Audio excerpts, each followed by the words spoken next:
Welcome to a Thursday edition of Beyond the Arc. I'm John Gonzalez alongside from CBSSports.com. Joining us as he will be every Thursday during this season. Sam Quinn is here. What's up, Sam?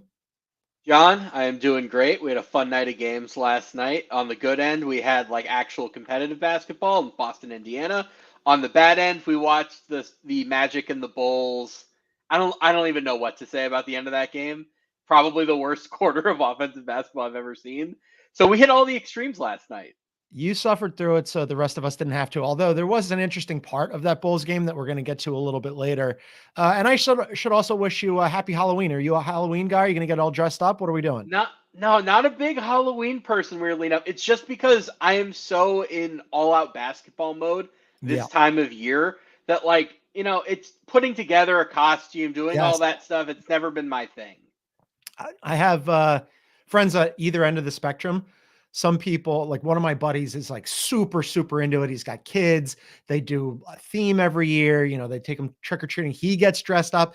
And then I was talking to my other friend and she's single and she's like, it's just a lot of effort. I don't want to put effort into this. I got to come up with it has to be clever. Probably. It sounds like a lot of work. So I did one very positive Halloween thing this year. My sister just got married like 6 months ago. They're still very much defining what kind of Halloween couple they're going to be. So they just moved into a new big building with lots of kids in it. So they're going to be handling the trick or treating where the kids are going to be coming by. And I made sure that my sister was going to be the apartment that gave out the full size candy bars. That is Nice. my public service to the city of New York this year. My sister's going to have the best candy apartment in her entire building. Yes, thank you for your service. We appreciate it. We need you on that wall. All right, later in the show, LeBron and Bronny went back to Cleveland, but the homecoming did not go well. The Pacers finally found their offense, and they handed the Celtics their first loss. Wasn't easy, though. Had to go to overtime to do it. And we'll do our team of the night, and we'll get into the aforementioned Chicago Bulls. But first, it was Spurs versus OKC last night. I was very excited about it because that, of course, means Wemby versus Chet. And Sam, you know, listeners to the show know that I've been really high on OKC in general and Chet as well. OKC ends up winning that game by 12, never in danger. They had that from start to finish. They are 4-0 for the first time since 2017. Thunder and Cavs are the only undefeated teams left in the NBA, but Chet looked really good. It was a little bit of a Ant situation where he got off to a hot start like Ant did the other night, and then he cooled off as the game went along, but he owned that game. He went for 19, 5, and 5. He also had 2 steals. Wemby didn't look as great. He only had 6 points, 8 boards, 3 blocks. He's still Wemby. He's still amazing. But I wanted to get into these two playing against each other because last season, especially early, Sam, you know, they were going out a little bit, and then Wemby's trajectory just took off. I think they're closer than maybe some other people realize. Yeah, I felt like the first play of the game last night was really emblematic of where they both are.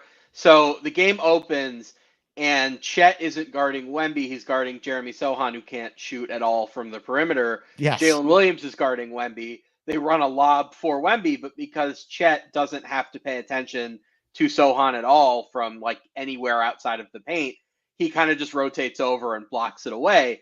And that was just really like, oh, okay, that's really the state that the Spurs are in right now, where there's very little shooting on the team and there is just nobody who can create advantages. So all of Wemby's looks now are basically hard, right? There's no way to create easy offense for him. Like there's been a lot of discourse surrounding like, oh, he's not making his threes. Like, have you guys seen the threes that he's taking? None of them are easy. They're all like these deep pull-ups, or the catch and shoots are pretty far away. He never shoots from the corner for obvious reasons. So his situation is such a mess. Where are you on him taking those threes? Because there's been some conversation about, you know, that Pop was saying he wants him to be a face-up player. He doesn't want to stymie his growth. He wants him to figure these things out on his own. If the three is there and he wants to take them, go ahead. Basically, like the training wheels are off on this. But as you mentioned, a lot of those looks are not clean and easy looks. Yeah, I'm fine with him taking them. Like they're so much in still developmental mode where they're figuring out not only what he can do, but what the guys around him can do. I'm fine with him taking them. They're not trying to win this year. And like there are much worse fates than having a really good experimental developmental year where you win 30 games and pick 6 in a loaded draft, right? Like that doesn't bother me that much. I think the shots are going to get easier when they figure out the roster. It's just, they just have no way of creating easy looks for him. And the thought when they signed Chris Paul was like, oh, we have this basketball genius, like the point guard coming in. He's going to make life so much easier for Wemby. The NBA kind of doesn't work like that anymore. Like basketball IQ is still very, very valuable, but it doesn't mean nearly as much if you can't create advantages off the dribble or create advantages through spacing. And the Spurs can't do either of those things right now. So by all means, Wemby, keep taking the shots. I wish the Spurs had ways of creating easy offense for him, because for Chet, it is so easy, right? Like so many of his buckets, they're open threes. He's not making threes at the rate he did last year, but like they're open looks. He's been getting all the good spot ups that he wants. He's been so good in transition because that team is so fast. Like he runs the floor so well. I think only Obi Toppin right now is better at running the floor as a big man than Chet. But a lot of that comes out of the fact that he knows he's going to get the ball in an easy look if he does that. So the situations are so different right now. I have a hard time really measuring them, at least on offense. On defense, you might be right. Like he might be closing in on Wemby a little bit. I love the idea of these two going at each other for the next, decade plus. But Chet, I think, again, last year he was overshadowed by Wemby, and rightly so. Wemby had an unbelievable rookie year. And any other year, though, Chet is the rookie of the year. And I think the gap last year might have appeared bigger than it actually is, especially, like the little thing that says on your side view mirror, objects are closer than they appear. I think Chet is closer to Wemby than people actually realize. And at halftime of the game last night, Richard Jefferson said, Chet's going to be an all-star this year, market, that was his bold prediction. Listeners and viewers of Tuesday's Overreaction Tuesday show know that I want to step further, and you tell me if I'm crazy. I think Chet could make all NBA this season. I don't think third team is that unrealistic. No, I think that's entirely reasonable. He's certainly been one of the best 15 players so far this year. He's probably going to be on the number 1 seed in the West. Like, it's not crazy to say that a team that's going to win around 60 games is going to produce 2 All-NBA players. And like Jalen Williams is going to compete for an all-star spot too. Like that might just be the best team in the NBA. As far as the defense goes, like I feel like Victor is still getting pushed off his spot a little bit more than you'd like. Whereas Chet, I do feel like there's been real growth on that front this year.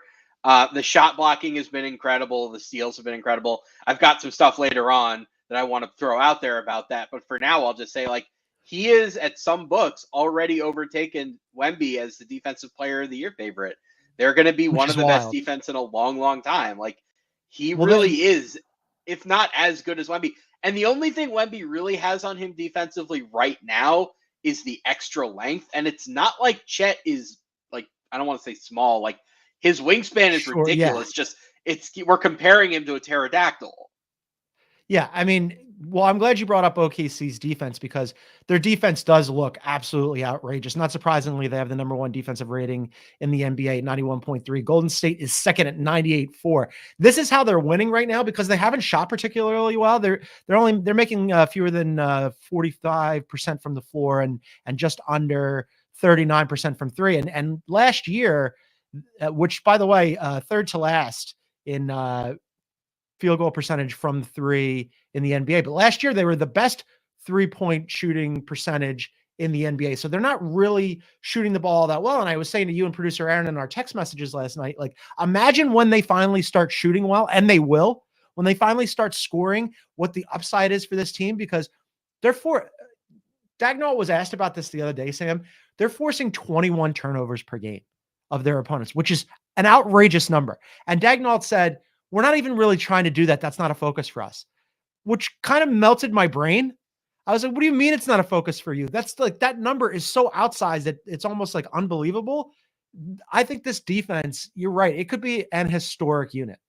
So going back to the offense briefly too, it's not like the shot quality is down. Like the whole premise of their offense is Shea can get to any spot that he wants to get to.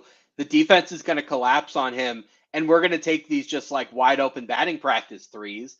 Well, they're getting those threes. They're just not going in yet. And that's what happens in a 5-game sample. I'm not worried about the offense at all. And the defense, they're going to break so many records this year. Like they're not just the best defense this year. Like they're the best defense I've seen in I can't even think of what a better, like maybe the peak Spurs teams, maybe like the 2008 Celtics. Like we're talking really rarefied air of where we think they're going to be defensively.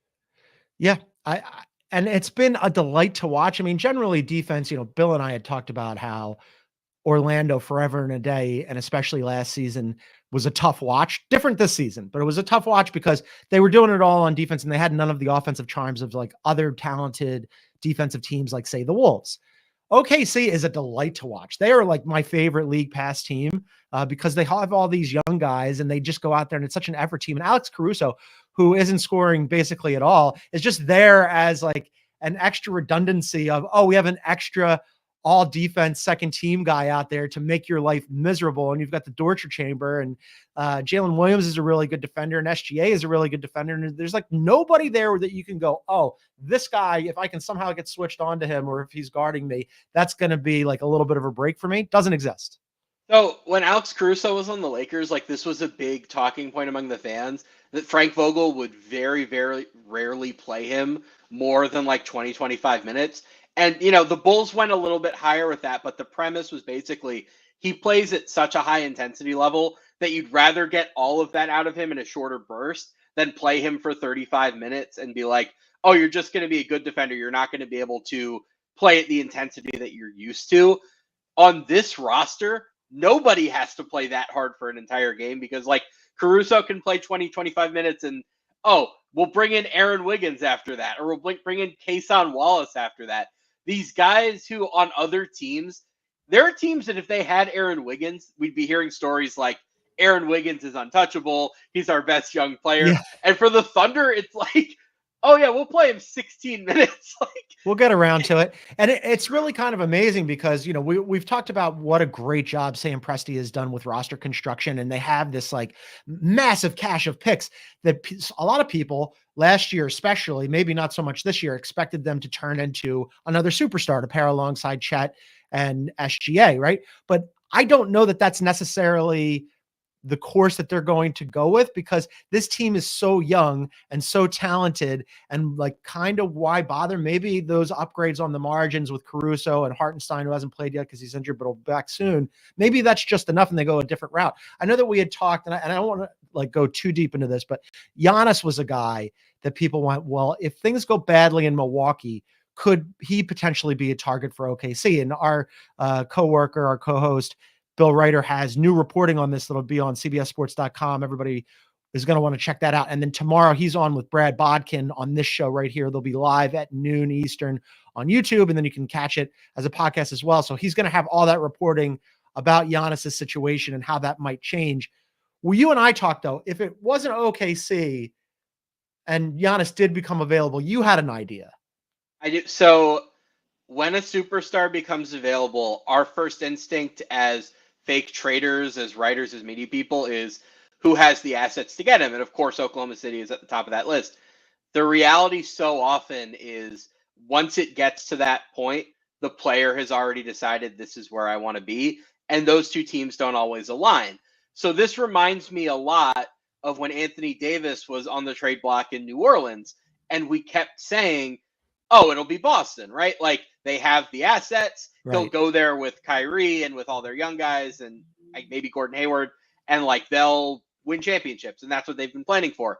Well, Anthony Davis demands his trade and he has other ideas. He wants to be a Laker. I'm trying to think of where Giannis would actually want to be. And the team I keep coming back to are the Golden State Warriors, because we see this every year at All-Star Weekend, where he and Steph just seem to have this really strong relationship, where when we were doing the All-Star draft, they picked each other every year. Their skill sets are obviously very complementary. I mean, for a variety of reasons, the Giannis Dame pick and roll hasn't really worked out. I think the Steph version of that could, just because they have very different, like Steph doesn't mind being a pick and roll decoy. Like we saw this a lot more with Draymond, where basically the whole point of the pick and roll was to create the 4-on-3, and then Draymond made the play. You could do similar stuff with Giannis. Ultimately, I just have a very hard time seeing any star of Giannis's caliber saying, I want to live in Oklahoma. I'm not ruling it out entirely because that team is so good, and if he went there, they'd be the championship favorite for a long, long time. But more often than not, when a guy like that asks for a trade, it's because he has a specific teammate in mind.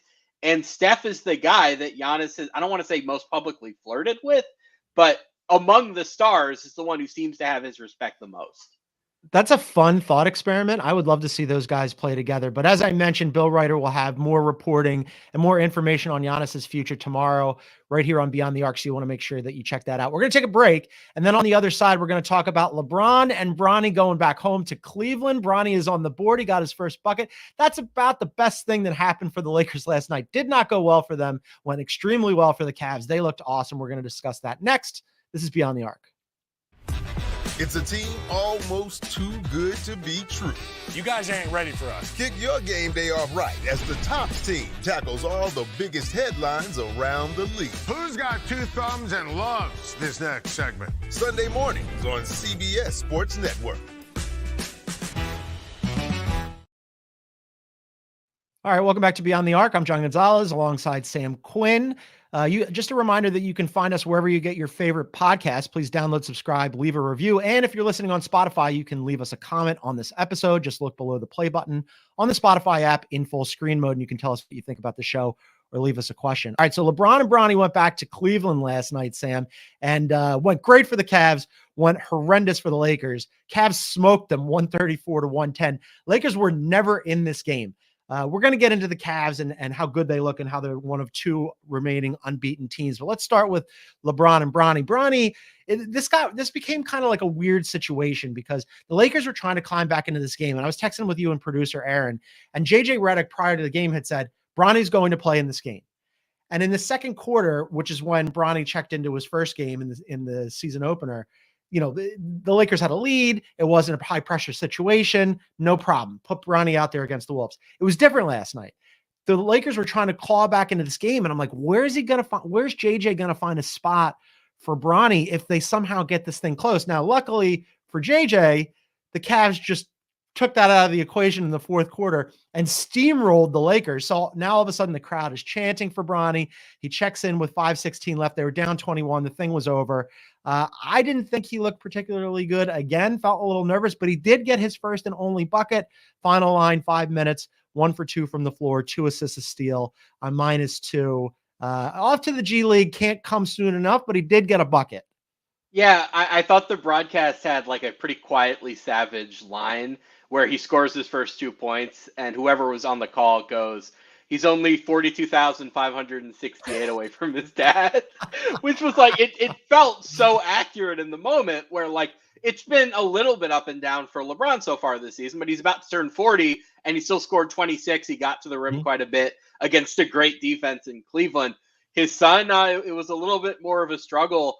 And something that had really crystallized for me over the last couple of days was, I don't know how much Raptors you've watched, but if you want an example of what a guard at something similar to that size needs to do to succeed in the NBA, Jamal Shed has been such a delight to watch as this tiny guard who applies so much ball pressure, who works so hard, and just seeing him and then seeing Bronny, and like the gap is still so far as intensity, as far as, you know, knowing where to be on defense and all of those things. Like, he needs to go to the G League and figure this out because right now he looks so far away.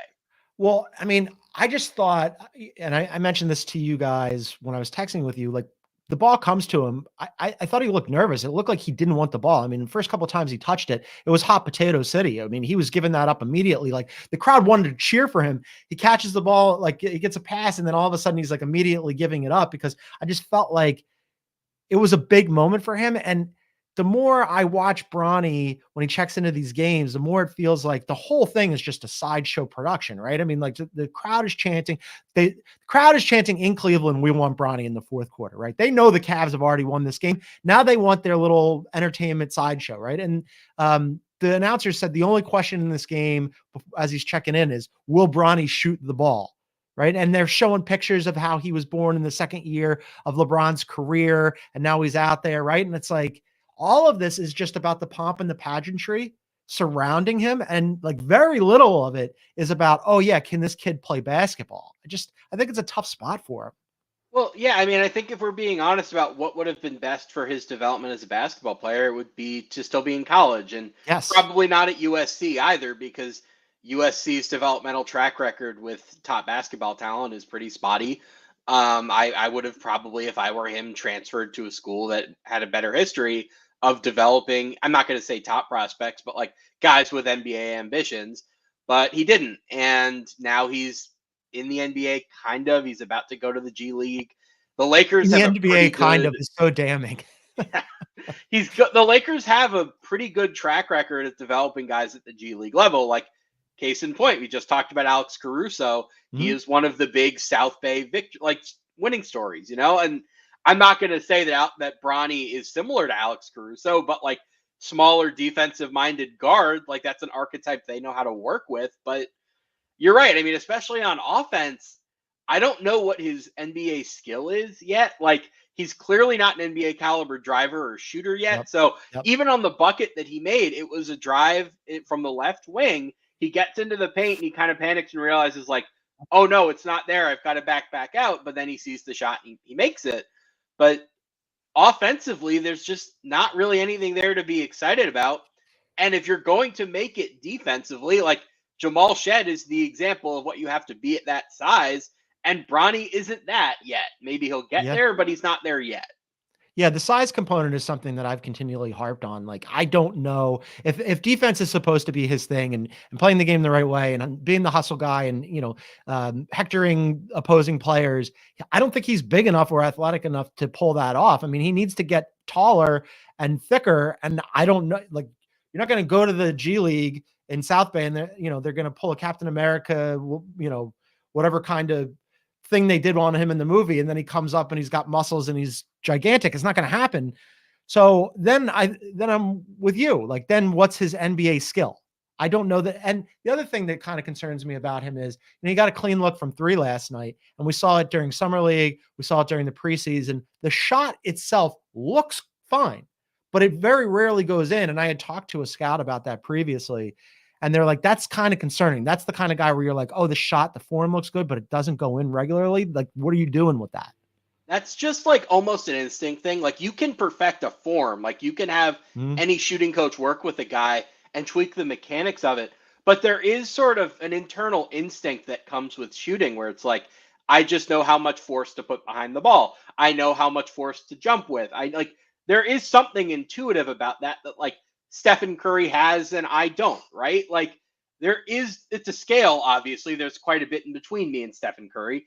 But oh, come on, don't sell yourself short. My mechanics are perfect. Pretty I'm close. not in the NBA. I'm just pretty saying. Close. If I squint hard enough, I basically see Steph. Go ahead.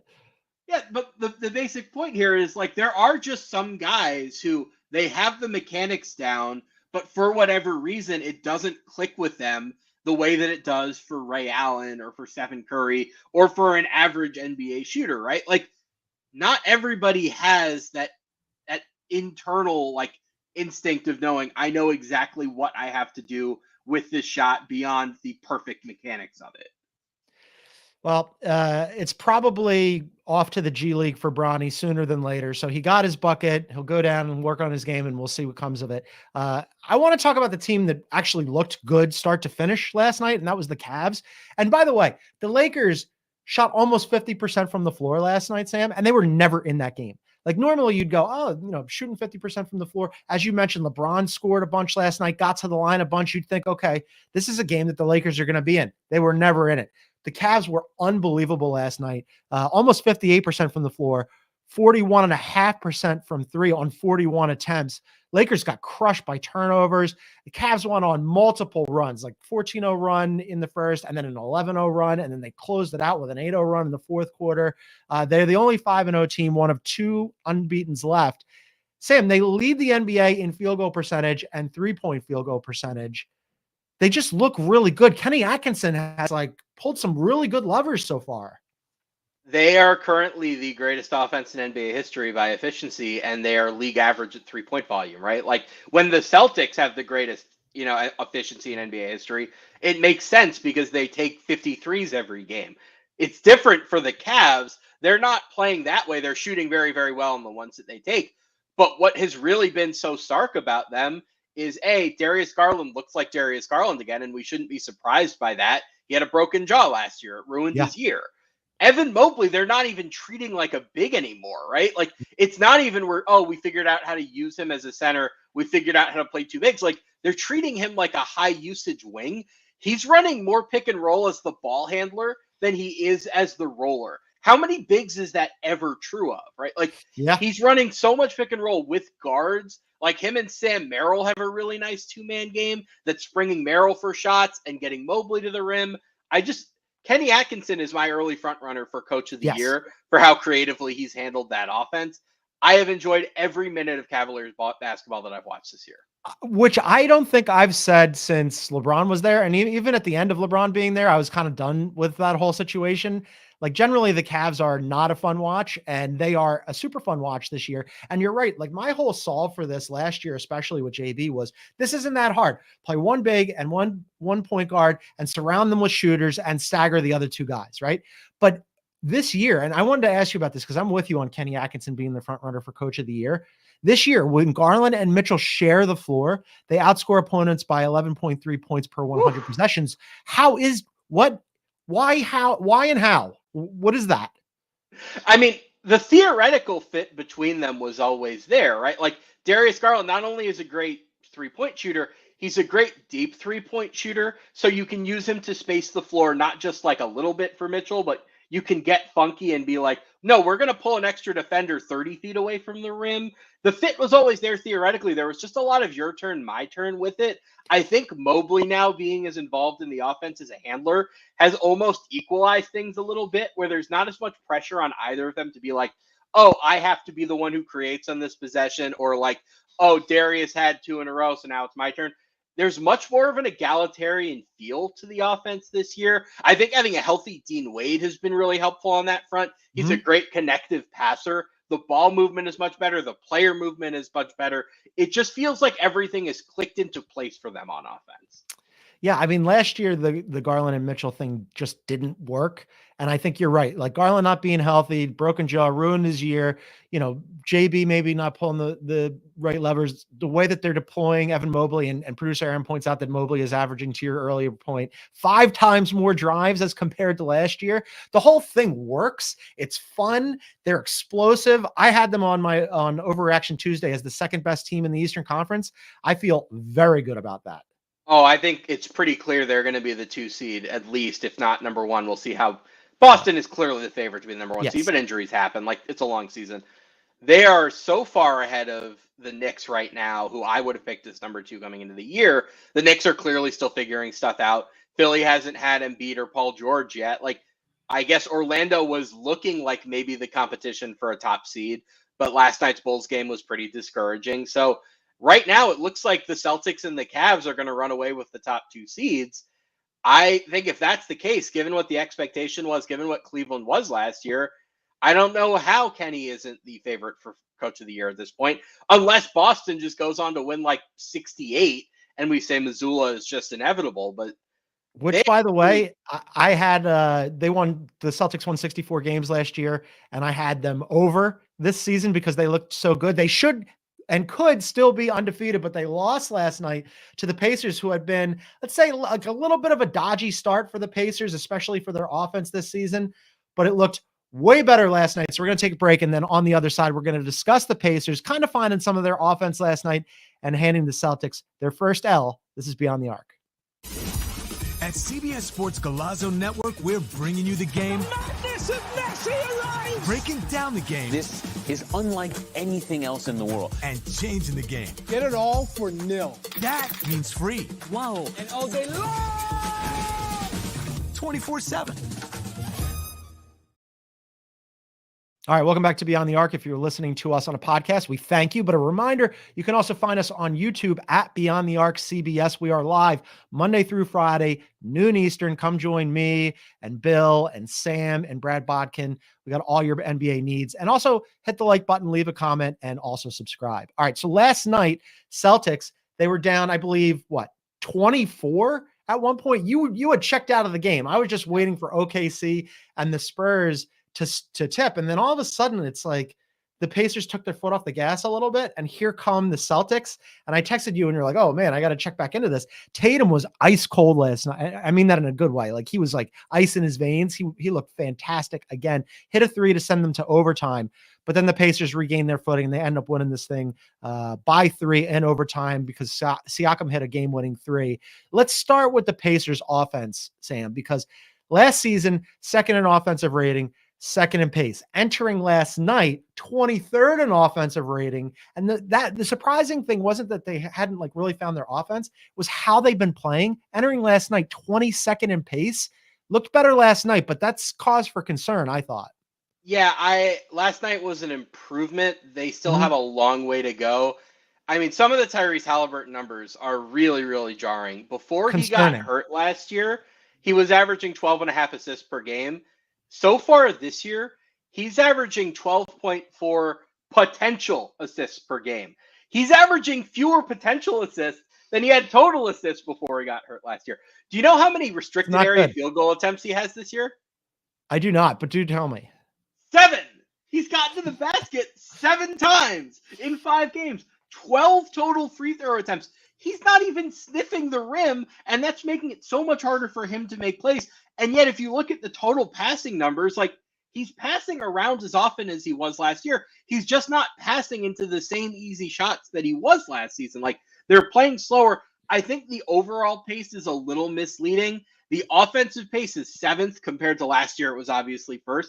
The defensive pace is what's been so slow, which suggests that they've been a little bit better on defense overall. But they just have more guys this year where, like, Mathurin is somebody who wants to dribble and wants to, like, try to create his own shots. Nembhard, too, who was really empowered last year in the playoffs, who's been off to a pretty shaky start so far this year. Siakam is somebody that, like, wants to work. He wants to create his own looks. They're not as equipped to play that, like, high-flying circus style of offense, and I don't feel like they have an identity outside of that.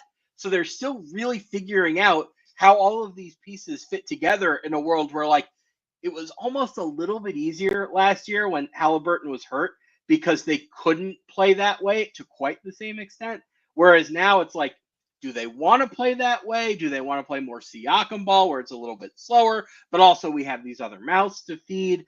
It's a little bit messy and uncomfortable. If they're going to do anything, then Halliburton has to be the engine. I mean, he looked incredible last year before he got hurt, you know, up through and including the NBA Cup. And I have all the things that you mentioned about him that are concerning. I wrote down the same stuff. I love talking basketball with you because, like, the overlap here is the same. I wrote down he's not getting to the line, right? It's not nearly enough attempts for him in the paint, as you mentioned, and only 6.5 assists per game, not nearly good enough. And then he's averaging, what is he shooting? He's shooting not even 35% from the floor this season. I don't know what's going on with him. I don't know if he's still hurt. He didn't play in the Olympics. He seemed fine to just have a free ride to Paris. And I thought he's going to come back. He's going to be healthy. We're going to see the old Tyrese Halliburton. Maybe we still will. If I was a betting man, and I'm not because I'm terrible at it, but if I were, I would be betting on, this probably does not portend well for him, but I would bet on Tyrese Halliburton course correcting. But if he doesn't, you're talking about Siakam ball. Siakam ball doesn't get you anywhere. I like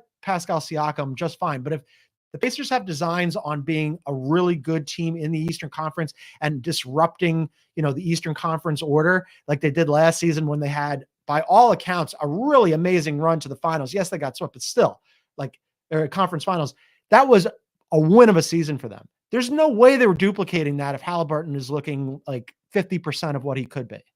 Yeah, the basic premise of their team is we need to be first or second in offense like we were from October through January of last year.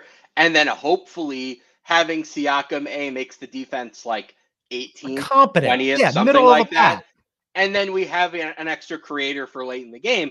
But they need to be able to run through Halliburton for the bulk of these games. They just haven't been able to do that. And, like, he right now is settling for so many threes. And I hate the term settling for threes because threes are the most important shots in the NBA.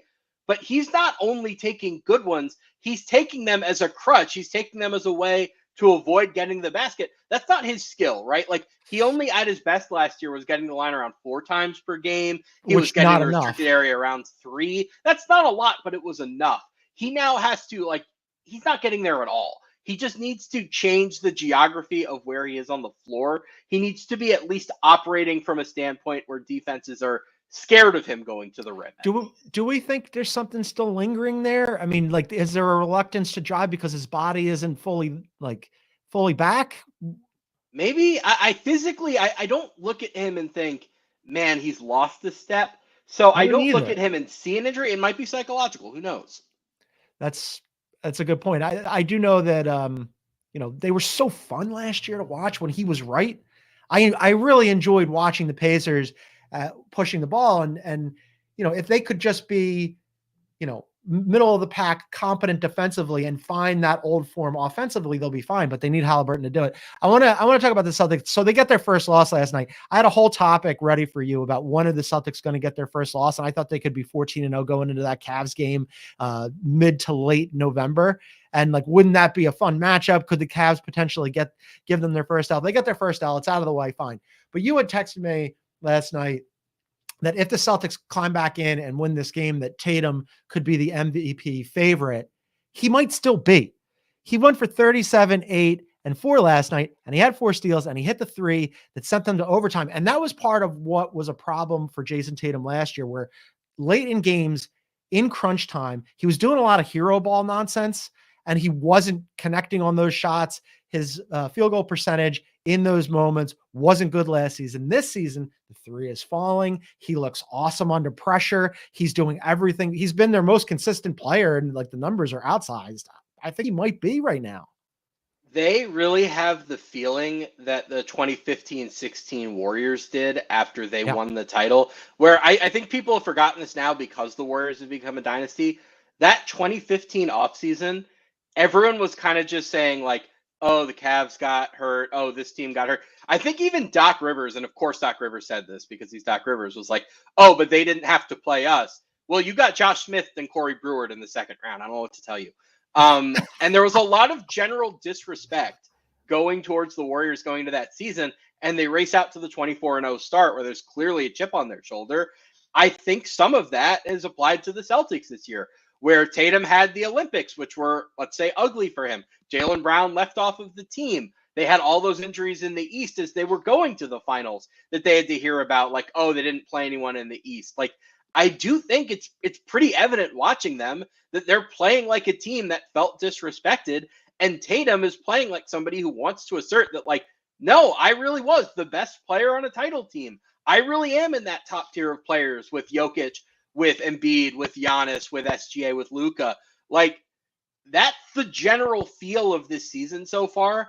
And we missed the big narrative moment for the MVP race. If they had won last night, I think that shot would have been the thing that vaulted Tatum. Oh, like, this is his year. Obviously, we're a week into the year. It's too early, but there's always an early front runner, right? Like, that could have been his moment. If they're 13-1 when that Cavs game comes, I still think he will be the favorite. Man, they look so good. And, we were talking, I guess it was last week's show, about how many threes they're getting up. It's an outrageous number. They're getting up 51.5 threes per game, Sam. They're taking more threes than they're taking twos. That's something that you predicted could actually happen. That would be the first team in NBA history to take more threes than twos, and also the first team in NBA history to put up 50 a game. This is how they're playing. And like, even on a night last night where they didn't have their A game, they still almost ended up beating the Pacers when the Pacers were giving them everything that they could, like throwing everything that they could at the wall. Just really incredible how they've been playing. Like, tell me if I'm crazy here. Cause I'm with you, like, all that stuff, that motivational stuff, Bill is really big on that. And like, sometimes I downplay it, but you guys are right. I think that they're like on a mission this year. And so 64 wins last year. Am I crazy to take the over this year? I wouldn't, just because so many things can happen, right? Like, I think it's only 2 teams in NBA history who've won 64 in back-to-back years. That's the Jordan Bulls and the Curry Warriors, right? Like, that doesn't happen often because guys get hurt, guys lose focus as the year goes along, et cetera, et cetera. To the injury component, they've got the personnel to withstand it, right? Yeah. I mean, no, they are like as equipped as you can be to win 60-ish games in consecutive years, but they're also already starting from a place where Porzingis is out. They're equipped to handle that now, but like, I don't know, let's say like Derek White tweaks a hamstring next week and he misses 3 weeks. Well, now you're down to 3 of your top 5 with this great high-end depth. And while the bench is good and Peyton Pritchard is like quietly sneaking into the 6-man of the year race, there's still a pretty top-heavy roster as far as salary goes. So, like, look, stuff can happen. I'm not going to sit here and say, like, they're going to get hurt or they're not. But, like, winning 64 games in 2 years in a row is just really hard to do. There's a reason almost nobody does it. But there is a big component. I generally do avoid the psychological, the, like, oh, they're really locked in. But Pat Riley always says this. It's the disease of more. Once you start winning, guys want more. They want more minutes. They want more shots. They want more money. Having a reason to be locked in is so helpful when so many champions just kind of sleepwalk through the regular season. Yeah, they're definitely not sleepwalking. Man, they look so good. And to be honest, just between the two of us, I really hate how much I've enjoyed watching them. Like I just, they're a delightful watch and I hate it. I wish they were a terrible watch, if they were going to be a good team, but they're not. All right, let's wrap up with our team of the night from last night. A ton of teams in action last evening. We talked about the Cavs. We talked about OKC. Who you got as your team of the night? Let's talk about the Thunder for a minute. The Thunder have not won a game by single digits yet. The Oklahoma City Thunder are on track to tie or break the following NBA records, and this list is long. Defensive rating, 91.3, tied with the 1975 Bullets, who played without a three-point line. Field goal percentage allowed, 37.7. Steals, 13.8. Block, 9. Stocks, 22.8. Deflections, 22.5. They're going to break every defensive record in the NBA, or at least come close. Like right now, we're not just talking about the best defense in the NBA. We're talking about one of the best defenses of all time. If you look at the top 25 defenses by defensive rating in NBA history, they all come from 2 eras. It's the 70s when there was no three-point line, and it was the late 90s and early 2000s before hand checking got changed and we were in the dead ball era. The Thunder are beating all of those teams on defense. Yeah. Like, people, I don't think, grasp yet just how absurd this defense is. We're watching a defense that, like, you might see a few times in your lifetime. Yeah, they've been absolutely unbelievable. Early returns are fantastic. And it was what you mentioned earlier. I mean, like, their peripheral pieces, the guys that they're bringing off the bench, a Kason Wallace or a Wiggins, where you're like, oh man, on another team, we'd be like endlessly talking about these young guys and how good they are. And they're just like, oh yeah, we're going to play them, 15 minutes a game to give our other guys a blow. We'll bring in Alex Caruso. He doesn't even really need to score. He's just going to hassle the hell out of you guys. And they've been unbelievable. I'm going to go a little off menu here, a little tongue in cheek. It's not even the team of the night. It's more like the broadcast team of the night. I'm going to go with the Bulls broadcast team, who did something very funny last night. So in general, so Bulls games in Chicago are broadcast by NBC Sports Chicago. I used to work for NBC Sports Philadelphia, and the team partnerships between the RSNs and the team, they tend to be like, they play it pretty straight. They don't tend to tease or needle their own teams too much. Well, last night, NBC Sports Chicago decided to do it anyway. They put up on the graphic, producer Aaron, do we have this graphic here? So this is a tweet from last night. The Greek mythology 101, who is Sisyphus? And they go to outline. Of course, if you know the story of Sisyphus, it's the poor guy who has to roll the boulder up the hill for time immemorial. And they're basically look at Kobe White's face in the background as they're reading this off. By the way, this was on a night under normal circumstances with this franchise and everything that's happened to them in the front office not acquitting itself well. I would laugh and say this is perfect. Sam, this is on a night that they won. They beat the Magic last night by 3, and still the broadcast team was like, this is such a slog. The Magic and the Bulls last night missed the first 23 field goals of the fourth quarter. And by the way, I don't know if that was a Michael Jordan homage, but it felt fitting that it was in Chicago. I want to give the Bulls credit. They've been way more fun to watch this year than they have been in the past. They're shooting threes. They're third in the NBA in three-point attempts. Billy Donovan teams. Who knew? That fourth quarter last night it veered very close into so bad it's good territory where you're just watching. Love that. Like, there were even moments where the Bulls were almost giving Paolo wide open threes. Like, it's not even that we think you're a bad shooter. It's like, we think there's a hex on you right now. And we just think you can't put the ball through the rim. I think the final scoring total in the fourth quarter was 27 points, something like that. It Woof. was very Bullsian basketball, ironically coming during a not very Bullsian season. The Bulls have been fun this year. They have been fun this year. But again, kudos to the broadcast team for making all of us laugh. That was delightful. Before we move on here, as I mentioned, every Thursday, you write a ton of content for CBSSports.com. What do you have out? What can people find? Yeah, just this morning I published some small sample size questions, just looking at some of these crazy things that have happened early in the year. We covered the Thunder on this show, but some other stuff I wrote about in there. Anthony Edwards' 3-point volume, he is on track to break the 3-point attempts record. Is LeBron starting to decline a little bit? There are some numbers suggesting that he might be. Like, just a lot of things like that, where looking at some of these numbers through 4 or 5 games and saying, how real is this stuff? And then, of course, I write all the time. Basketball is all I really Yes. do. So if you don't like what I have out now, give me a couple hours. I'm sure I'll have something new.